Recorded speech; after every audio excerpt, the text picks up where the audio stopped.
प्रिय स्तोत्रम। कौन सा स्तोत्र है? सिद्धि प्रिय स्तोत्रम। यह स्तोत्र 5वीं शताब्दी के लगभग आचार्य पूजपा स्वामी हुए हैं, उनके द्वारा यह रचित है। इसमें 26 पद्य हैं और इसमें 24 तीर्थंकर भगवान की स्तुति की गई है। और अभी शुरुआत में इसमें बसंत तल का छंद है।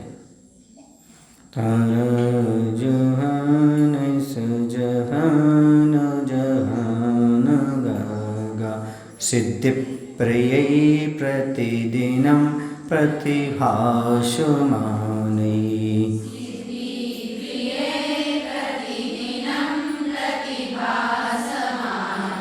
जन्म प्रबन्धमथुनै प्रतिभासमानै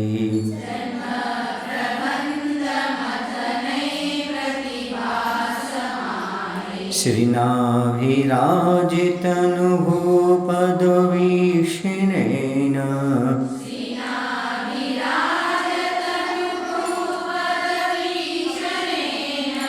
प्रापे जनै विवेतनु भूपद्वीक्षणेन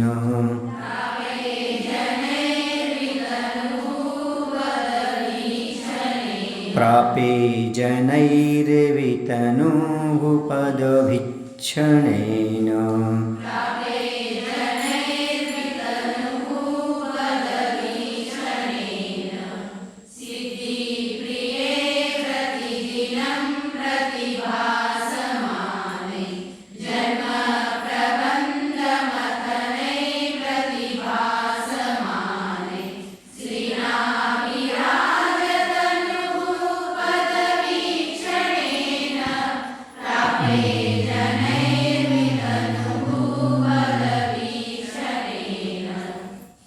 पदवीक्षणेन श्री नाभिराज तनुभू पदवीक्षणेन।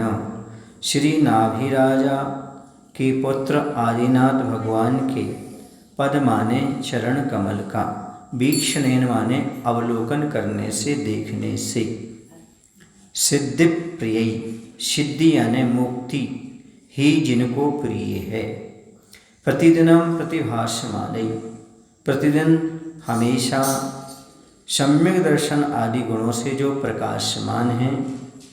प्रतिभासमानै, जन्म प्रबंध मथनै, जन्म माने संसार, प्रबंध माने उसकी परंपरा, संतति के जो मथन करने वाले हैं, यानी संसार संतति को नष्ट करने वाले हैं। प्रतिभासमानम, अनुपम बुद्धि के जो धारक हैं। ऐसे जनई भगवात्माओं ने क्षणेन क्षण मात्र में वितनु भूपदवी, सिद्ध परमेष्ठी की मोक्ष पदवी प्राप्त की। क्या अर्थ हुआ? श्री नाभिराज के पुत्र आदिनाथ भगवान के चरणों का जो अवलोकन करने से सिद्धि मुक्ति ही जिनको प्रिय है, सदैव जो गुणों से प्रकाशित हैं, संसार परंपरा के जो मथन करने वाले हैं तथा अनुपम बुद्धि के जो धारक हैं, ऐसे भव्यात्माओं ने क्षण मात्र में सिद्ध परमेष्ठी की पदवी को प्राप्त किया है। कहने का तात्पर्य है कि जो भव्यात्मा होता है वह जो भगवान के चरणों के दर्शन करता है, भक्ति पूर्वक जो आदिनाथ भगवान के चरणों का दर्शन करता है, जो सम्यक दर्शन आदि गुणों को धारण करता है, वह जल्दी संसार परंपरा को नष्ट करके अनुपम बुद्धि, केवल ज्ञान जैसे ज्ञान को प्राप्त करके और मोक्ष पद को प्राप्त कर लेता है। समझ गए? इसलिए भक्ति पूर्वक भगवान के दर्शन करना। देखो, भगवान के दर्शन करने से सम्यक दर्शन आदि की प्राप्ति होती है। एक क्रम है। जैसे हम भगवान के दर्शन करेंगे, भक्ति करेंगे, तो भगवान के जिन बिंब के दर्शन करने से सम्यक दर्शन की उत्पत्ति होती है। जब सम्यक दर्शन आदि गुण आएंगे तो सम्यक दृष्टि जीव को संसार आसार लगने लगेगा, तो संसार संतति को छोड़ करके वह रत्नत्रय को प्राप्त करेगा। अनुपम बुद्धि हो जाएगी, विशेष ज्ञान हो जाएगा, आगे केवल ज्ञान हो जाएगा, फिर आगे चल करके मोक्ष की पदवी की प्राप्ति हो जाएगी। सीधी सी बात है, मोक्ष की प्राप्ति करना चाहते हो तो भगवान की भक्ति पूर्वक दर्शन करना चाहिए। एन स्मरास्त्रनिकरैरपराजितेन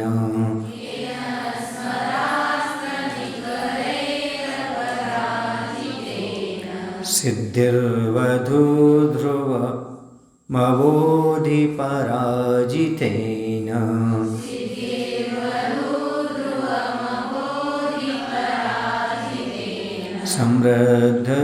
समृद्धधर्मसुधिया कविराजमानः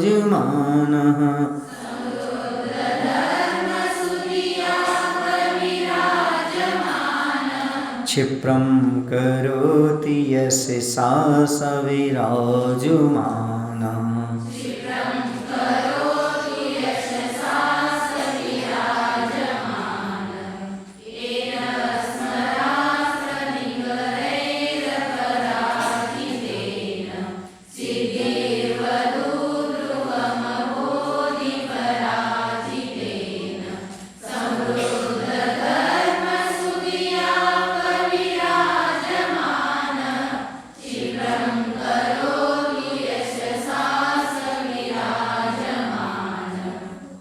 स्मर, स्मर माने होता है काम वासना, विकारी भाव। उसके अस्त्र निकरई, बाणों के निकर माने समूह से नहीं हारने वाले, माने पराजित नहीं होने वाले, अपराजित।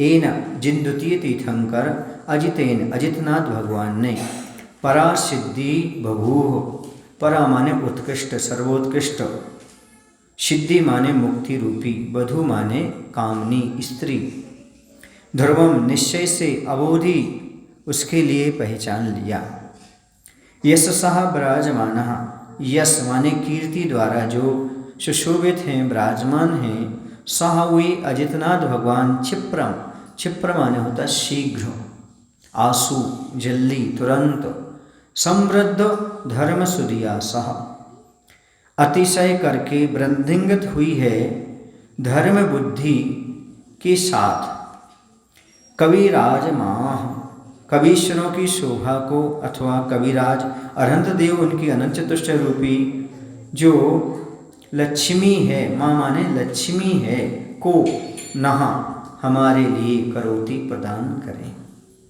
इसका अर्थ हुआ कि जिन्होंने काम वासना रूपी बाणों के समूह से नहीं हारने वाले रहे, अर्थात जिन्होंने विकारी भाव के सामने अपने घुटने नहीं टेके, काम वासना को जीत लिया, ऐसे जीतने वाले यानी काम वासना जिन्हें नहीं जीत पाई, ऐसे अजितनाथ भगवान, और जिन्होंने सर्वोत्कृष्ट मुक्ति रूपी लक्ष्मी को पहचान लिया था और जो कीर्ति से शोभायमान थे, ऐसे भगवान शीघ्र ही अतिशय कर वृद्धिंगत हुई धर्म बुद्धि के साथ कवीश्वरों की शोभा को, अर्थात अरहंत देव उनकी अनंत चतुष्टय आदि रूप माँ लक्ष्मी को नहा हमारे लिए प्रदान करें, अर्थात अनंत चतुष्टय हमारे लिए प्रदान करें। कौन? अजितनाथ भगवान। तो ऐसे अजितनाथ भगवान थे जिन्होंने किसको जीता? काम विकारी भावों रूपी बाणों के समूह को जीत लिया। ऐसे वह तीर्थंकर अजितनाथ भगवान हुए जिन्हें कोई नहीं जीत पाया, क्योंकि काम वासना ने सबको जीत लिया पर भगवान ने उसी को जीत लिया। ऐसे अजितनाथ भगवान, और जिन्होंने मुक्ति रूपी लक्ष्मी को पहचाना और जिनकी कीर्ति द्वारा जिनकी शोभा है, ऐसे भगवान हमें अनंत चतुष्टय लक्ष्मी को प्रदान करें। बोलो अजितनाथ भगवान की जय। बोलो श्री विद्यासागर जी महाराज की।